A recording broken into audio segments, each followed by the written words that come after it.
ஸ்ரீமத் தேவி பாகவதத்திலே பஞ்சமஸ்கந்தம் 5வது ஸ்கந்தத்திலே 6வது அத்தியாயம் பார்த்துட்டு இருக்கோம். வியாச பகவானுக்கும் இங்க ஜனமேஜயனுக்கு வர்ணனை பண்றார். 1வது ஸ்லோகம். தாம்ரே அத மூர்ச்சிதே தைத்யே மகிஷः क्रोध संयुधः समुद्यम्य गदां गुर्वीं देव अनुब जगाम ह. ताम्रेद मूर्छिदे दैत्ये महिष क्रोध संयुधा समुद्यम्य गदां गुर्वीं देवानुब जगाम ह. தாமிரன் மயக்கம் போட்டு விழுந்தோன மகிஷாசுரன் ரொம்ப சக்தி வாய்ந்த கதைய தூக்கிண்டு கோபத்தோடு கூடிட்டு தேவர்கள் கிட்ட ஸ்பீடா வந்தான். தேவர்களோடு நேர பாஞ்சு போனான் அப்படின்னு சொல்லலாம். 2வது ஸ்லோகம். திஷ்டந்த்வத்ய சுரா சர்வே ஹன்யஹம் கதயா கிலா சர்வே பலிபுஜ காமம் பலஹீனா சதைவஹி. எல்லா தேவர்களும் அங்க நில்லுங்கோ, இந்த கதையால நான் உங்களை எல்லாம் இல்லாம பண்ணிடுவேன். நீங்களெல்லாம் காக்ககளாக்கும். உங்களுக்கு பலமே இல்லை. பலம் அப்படிங்கிறது உங்ககிட்ட கிடையவே கிடையாது. பலத்துல நாங்களாக்கும் வீரியம் ஜாஸ்தியா இருக்கிறவா, பலம் இருக்கிறவா அசுரர்களாக்கும். தேவர்களான உங்களுக்கு பலமில்லை. காக்கைக்கு ஈக்குவலாக்கும் நீங்கள். அதனால எல்லாரும் அங்கேயே நில்லுங்க. உங்களை இல்லாம பண்றதுக்கு என் கையில் இருக்கிற இந்த ஒரு கதை போரும். 3வது ஸ்லோகம். இத்யுக்த்வா சௌகஜாரூடம் சம்பிராப்ய மதகர்விதா ஜகான கதயா தூர்ணம் பாஹுமூலே மகாபுஜா. அப்படி கர்ஜனை பண்ணிண்டு அகங்காரத்தோடு கூடின மகிஷன் அவனோடு பெரிய கதைய தூக்கிண்டு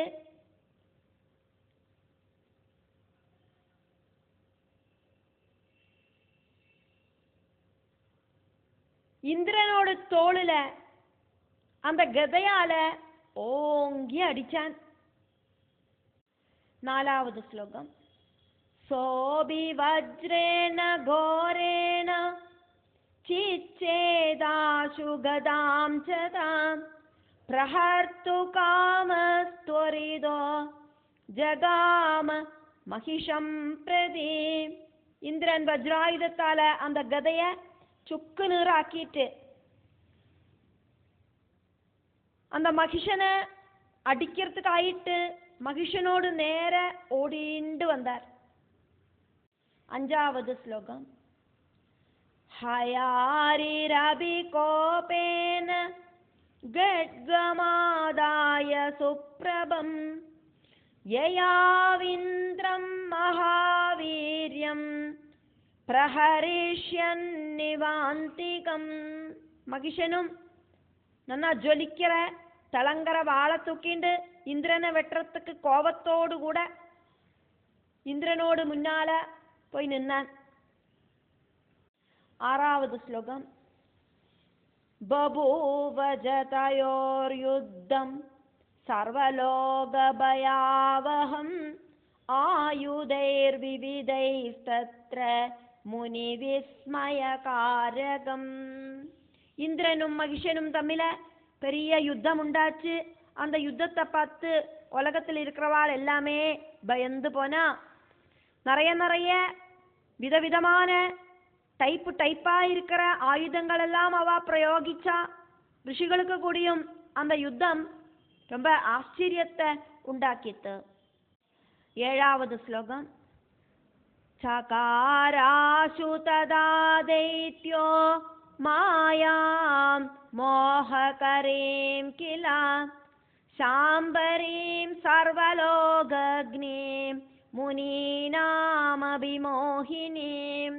அதுக்குள்ள சர்வலோகங்களும் இல்லாம பண்ற முனிகளக்கூடியும் மோகவலையில விழுத்துற ஆச்சரியகரமான நிறைய சாம்பரி மாயகளை அந்த அசுரன் பிரயோகிக்கிறதுக்கு ஆரம்பிச்சான். அந்த அசுரன் பிரயோகிச்ச மாயகளுக்கு பேராக்கும் சாம்பரி மாயை அப்படிங்கிறது 8வது ஸ்லோகம். கோடிஷோ மகிஷாஸ்தத்ர தத்ரூபாஸ்தத் பராக்ரமா தத்ருஷு சாயுதா சர்வே விக்னந்தோ தேவவாகினி. சாட்சால் மகிஷனோட ரூபம் இருக்கிறதும் மகிஷன மாதிரியே பராக்கிரமம் இருக்கிறவாளுமா இருக்கிற கோடிக்கணக்குக்கு மகிஷர்கள் அந்த யுத்த பூமியில பிரத்யட்சமானா. இதாக்கும் சாம்பரி மாயை. ஒரே ரூபத்துல அங்க மகிஷன் நிறைய மகிஷர்களாயிட்டங்க பிரத்யட்சமான ஆயுததாரிகளான அத்தனை மகிஷர்களும் தேவ சைன்யங்களை கொல்லறதுக்கு ஆரம்பிச்சா. 9வது ஸ்லோகம். மகவா விஸ்மிதஸ்தத்ர திருஷ்ட்வா தாம் தைத்ய நிர்மிதாம் பபூவாதிபயோத்விக்னோ மாயா மோககரீம் கிலா. அசுரர்களால உண்டாக்கப்பட்ட அந்த மாயை சாம்பரி மாயைய பார்த்துட்டு தேவேந்திரன் ஆச்சரியப்பட்டார். மோகவலையில விழுத்தற அந்த மாயைய பார்த்து தேவேந்திரன் பயந்து நடுங்கினார். 10வது ஸ்லோகம். வருணோபி சுசந்திரஸ்ததைவ தனநாயகா யமோஹுதாசன சூரிய சீதரஸ்மீர் பயாதுரா. வருணனும் ரொம்ப பயந்துட்டார். அதே மாதிரியே குபேரனுக்கு பயம் வந்தது, யமனுக்கு பயம் வந்தது, அக்னிக்கும் ஆதித்யனுக்கும் சந்திரனுக்கும் எல்லாம் ரொம்ப பயம் உண்டாயிற்று. 11வது ஸ்லோகம். பலாயன பரா சர்வே பபூவுர் மோகிதாப்சுரா பிரம்ம விஷ்ணு மகேஷானாம் ஸ்மரணம் சக்ருருத்யதா. அதை பார்த்துட்டு பயந்து ஓடத் தொடங்கின எல்லா தேவர்களும் பிரம்மா விஷ்ணு மகேஸ்வரர்களை மனசுல அப்படி தியானிச்சா. அத்தனை தேவர்களும் திரிமூர்த்திகளை மனசுல நினைச்சா. 12வது ஸ்லோகம். தத்ரா ஜக்முஷ்சகாஜேஷா ஸ்மிருதமாத்ரா சுரோத்தமா ஹம்சதார்ச்ய விருஷாரூடாஸ்திராதுகாம வராயுதாக. தேவ உத்தமர்களாயிருக்கிற பிரம்ம விஷ்ணு மகேஸ்வரர்கள் திரிமூர்த்திகள் தேவர்கள் நினைச்ச உடனேயே அவளை காப்பாத்துறதுக்காயிட்டு ஆயுதங்களோடு கூடிட்டு பிரம்மா ஹம்சத்து மேலையும் விஷ்ணு கருடனோடு மேலையும் பரமசிவன் காளமாடு மேலையும் எறிண்டு ஹம்ச கருட விருஷாரூடர்களாயிட்டு அங்க வந்து சேர்ந்தா. 13வது ஸ்லோகம். சௌரீஸ்தாம் மோகினீம் திருஷ்ட்வா சுதர்ஷனமதோஜ்வலம் முமோஜ தத் தேஜசைவ மாயாசா விலயம் கதா. முமோஜ தது தேஜசா ஏவ மாயா சா விலயம் கதா. முமோஜ தத் தேஜசைவ மாயாசா விலயம் கதா. அட்ராக்ட் செய்யற அந்த அசுரமாயைய பார்த்த விஷ்ணு உஜ்வலமான சுதர்சன சக்கரத்தை பிரயோகிச்சார். சுதர்சன சக்கரத்தோடு தேஜஸ்ல அசுரனோடு மாயை இல்லாம போயிடுத்து. 14வது ஸ்லோகம். வீட்சியதான் மகிஷஸ்தத்ர சிருஷ்டி ஸ்தித்யந்தகாரிண யோதுகாம சமாதாய பரிகம் சமுபாத்ரவத் சிருஷ்டி ஸ்திதி லயகாரகர்களாக இருக்கிற தேவர்களை அங்கே பார்த்த மகிஷாசுரன், சிருஷ்டி ஸ்திதி சம்ஹாரங்களை செய்யற தேவர்களாக இருக்கிற திரிமூர்த்திகளை அங்கே பார்த்த மகிஷாசுரன் யுத்தம் செய்யறதுக்கு ஆசைப்பட்டு கையில் ஒரு இரும்பால இருக்கிற ஒலக்கைய தூக்கிண்டு அவளோட முன்னால ஓடிண்டு வந்தான். 15வது ஸ்லோகம். மகிஷாக்யோ மகாவீர சேனானிச்சிச்சுரஸ்ததா உக்ராஸ்யோக்ரவீர்யஸ்ச துத்ருவோர் யுத்த காமுகா. மகிஷன் அப்படிங்கிற அந்த மகாவீரனும் சேனானியான சிச்சுரனும் உக்ராசியனும் உக்ரவீரனும் யுத்தத்தை செய்யணும் அப்படிங்கிற ஆசையோடு கூடிட்டு திரிமூர்த்திகளோடு நேர ஓடிண்டு வந்தா. 16வது ஸ்லோகம். ஆசீலோமா த்ரிநேத்ரஸ்ச பாஷ்கலாந்தக ஏவச ஏதே ஜான்யே ஜ பஹவோ யோத்துகாமா விநிர்யயூ. ஆசிலோமனும் திரிநேத்திரனும் பாஷ்கலனும் அந்தகனும் அப்படி இருக்கிற நிறைய அசுரர்கள் எல்லாம் யுத்தம் செய்யறதுக்கு தாற்பயத்தோடு கூடிட்டு பல யுத்த புத்திகளோடு கூடிட்டு ஓடிண்டு வந்தா. பலவித டெக்னிக் உபயோகிச்சு யுத்தம் செய்யலாம் அப்படின்னு ஓடிண்டு வந்தா. 17வது ஸ்லோகம். சன்னத்தாத்ருதஜாபாஸ்தே ரதாரூடா மதோத்ததா பரிவௌரு சுரான் சர்வான் மிருகா இவ சுவல்சகான். அகங்காரத்தால கண்ணு காணாம இருக்கிற அசுரர்கள், யுத்தத்துக்கு ரெடியா இருக்கிற அந்த அசுரர்கள் கையில வில்ல வச்சுண்டு ரதத்துல ஏறி உக்காந்துண்டா. എന്നിട്ട് ചെന്നായികൾ எப்படி ஆக்குமோ கண்ணுக்குட்டிகளை சுத்தி வளையும், அதே மாதிரி தேவர்களை சுத்தி வளைஞ்சா இந்த அசுரர்கள் எல்லாருமா சேர்ந்துண்டு. 18வது ஸ்லோகம். பாணவ்ரேஷ்டிம் ததச்சக்ருர்தானவா மதகர்விதா சுராச்சாபி ததா சக்ரு பரஸ்பர ஜிகாம்சவா. ரொம்ப அகங்காரிகளாயிருக்கிற அசுரர்கள், அதே மாதிரி ശരീരബലം ഇല്ലാത്ത ദേവർകൾ, ഇവാളെല്ലാം പരസ്പരം ചണ്ട പൊട്ട് ശരമാരിയായിട്ട് அந்த அம்புகளை வர்ஷிச்சா. ஆரும் சலிச்சவா கிடையாது அப்படிங்கிற மாதிரி பரஸ்பரம் வீரியத்தோடு கூடிட்டு நான் ஜெயிப்பேன் அப்படின்னு தேவர்களும் நான் ஜெயிப்பேன் அப்படின்னு அசுரர்களுமா பரஸ்பரம் யுத்தம் பண்ணினா. 19வது ஸ்லோகம். அந்த கோஹரிமாசாத்ய பஞ்சபாணான் சிலாஷிதான் முமோஜ விஷசந்திக்தான் கர்ணாகிருஷ்டான் மகாபலான். விஷ்ணுவை எதிரிட்ட அந்தகன் அவனோட காது வரைக்கும் ஞான வலிச்சு ரொம்ப விஷம் புரண்ட கூர் அம்புகளா இருக்கிற 5 பானங்களை பிரயோகிச்சான். 20வது ஸ்லோகம்.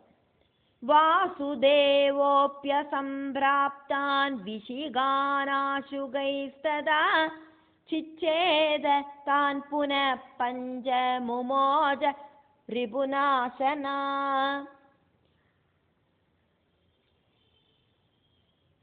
அந்தகன் அப்படிங்கிற அசுரன் விஷ்ணுவோடு நேர தொடுத்து விட்ட அம்புகள் வந்து சேரறதுக்கு முன்னால வாசுதேவன் அதிசீக்கிரமான அஸ்திரங்களால அந்த அசுரனோடு அஸ்திரங்களை முறிச்சு கீழப்பட்டார். அதுக்கப்புறமா சத்ரு சம்ஹாரகனா இருக்கிற மகாவிஷ்ணு 5 பானங்களை அந்தகனோடு நேர பிரயோகிச்சார்.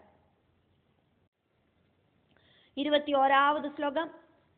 தயோ பரஸ்பரம் யுத்தம் பபூவ ஹரிதைத்யயோ பாணாசி சக்கரமுசலைல் கதாசக்தி பரஸ்வதே. அந்த ஹரியும் அசுரர்களும் தம்மில அதிபயங்கரமான யுத்தம் தொடங்கிட்டு அஸ்திரம், வாள், சக்கரம், ஒலக்கை, கதை, வேலு, மழு இதெல்லாம் மாறி மாறி அங்க பிரயோகிக்கப்பட்டது. 22வது ஸ்லோகம். மகேஷாந்தகயோர் யுத்தம் துமூலம் லோமஹர்ஷணம் பஞ்சாசத்தின பர்யந்தம் பபூவச பரஸ்பரம். விஷ்ணுவும் அந்தகனும் தமிழ நடந்த அந்த யுத்தம் அத்தனை பேரையும் நெடுங்க வைக்கிற அளவுக்கு பயமுறுத்துற யுத்தமாயிருந்தது. 50 நாள்கள் அவ தமிழ அதிகோரமாயிட்டு போராட்டம் பண்ணினா. இங்க பகவான் விஷ்ணு 50 நாள் என்னத்துக்காக்கும் அந்த அசுரன் கிட்ட போராட்டம் பண்ணினது? ஒரே ஒரு வில்லாலேயே ஒரு அம்பாலேயே அந்த அசுரனை கொல்ல முடியாதா இந்த விஷ்ணுவுக்கு? அப்படின்னா அந்த அசுரன் எந்த அளவுக்கு சக்திமானாக்கும் அப்படிங்கிற விஷயத்த இந்த உலகத்துக்கு எடுத்து காட்டிட்டு அவ்வளோ சக்திமானா இருக்கிற அந்த அசுரனை பகவான் நிகிரகிச்சார் அப்படின்னு சொல்றதுக்கு வேண்டிட்டாக்கம் இத்தனை எக்ஸ்பிளனேஷன் இங்க கொடுத்தது. 23வது ஸ்லோகம். இந்திர பாஷ்கலயோ தத்வன் மகிஷாசுர ருத்ரயோ யமத்ரிநேத்ரயோஸ்தத்வத் மகாஹனுதனேஷயோ. இந்திரனும் பாஷ்கலனும் தமிழ அதே மாதிரி யுத்தம் நடந்தது.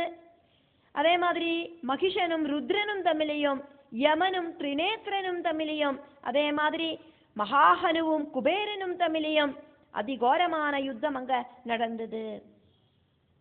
24வது ஸ்லோகம். ஆசிலோமா வருணயோர் யுத்தம் பரமதாருணம் கருடம் கதயா தைத்யோ ஜகான ஹரிவாகனம். அசிலோமாவும் வருணனும் தமிழ உண்டான யுத்தம் ரொம்ப பயங்கரமானதாயிட்டு இருந்தது. விஷ்ணுவும் அந்தகனும் தமிழ நடந்த யுத்தத்துல ஹரியோடு வாகனமாயிருக்கிற கருடனை கதையால அடிச்சான் அசுரனான அந்தகன். இங்க திரிமூர்த்திகளும் அஷ்டதிக்பாலகர்களும் இப்படி இருக்கிற எல்லா தேவர்களும் அங்க அசுரர்கள்கிட்ட போராடினா அப்படிங்கறதையாக்கும் நம்ம பார்த்துட்டு இருக்கோம். ஆரிட்ட யுத்தம் பண்ணினா அப்படிங்கிற எக்ஸ்பிளனேஷன் ஆக்கும் இங்க நடந்துட்டு இருக்கு. 25வது ஸ்லோகம். சகதா பாதகின்னாங்கோ நிஸ்வசன்னவதிஷ்டதே சௌரிஸ்தம் தட்சிணேனாசு ஹஸ்தேன பரிசாந்த்வயன். கதை கையில எடுத்துட்டு அசுரன் கருடனை அடிச்சதாயிட்டாக்கும் இதுக்கு முன்னாலத்த ஸ்லோகத்துல நம்ம பார்த்தோம். அப்படி அந்த அசுரனோட கையில இருக்கிற கதையால அடிபட்டு சரீரம் தளர்ந்து பெருமூச்சு விட்டு இருந்த அந்த கருடனை மகாவிஷ்ணு என்ன பண்ணினார்? தன்னோட வலது கையால தடவி கொடுத்து ஆசுவாசப்படுத்தினார். கவலைப்படாதே, உனக்கு ஒன்றும் இல்லை அப்படிங்கிற மாதிரி ஆசுவாசப்படுத்தினார்.